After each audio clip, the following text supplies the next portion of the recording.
আপনার সৌন্দর্য উপেক্ষা করে কোনো ড্রাইভার আপনার চোখের সামনে দিয়ে গাড়ি ড্রাইভ করে যেতে পারবে না। আপনি প্রেম করেননি কথাটা আমার ঠিক বিশ্বাস হচ্ছে না। মেয়ে পটানোর নিনজা টেকনিক দেখি ভালোই জানা আছে। কেন আপনি পটে গেছেন নাকি?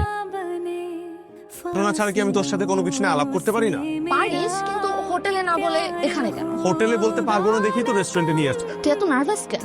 কি কথা বলতো?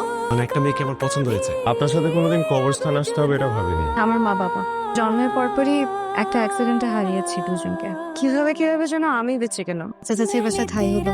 তোদের দুজনকে যে খুব মানাবে এটা কিন্তু আমি প্রথম দিনই বুঝতে পেরেছিলাম। ভাইয়া সিরিয়াসলি বলতেছি, তুই না আবার বিয়েটা করেই দিবি। মা হয়তো প্রথম দিকে একটু রাগ করবে, বাট পরে আস্তে আস্তে সব ঠিক হয়ে যাবে। তুই মাকে চিনিস না? মা শুধু রাগ করবে না, এটা জানলে আমাদেরকেই ছেড়ে চলে যাবে। আমার আজকের এই দুঃখের কারণ আমার মা। আমি যে তোর দুঃখের কারণ এটা আমার আগে জানা ছিল না।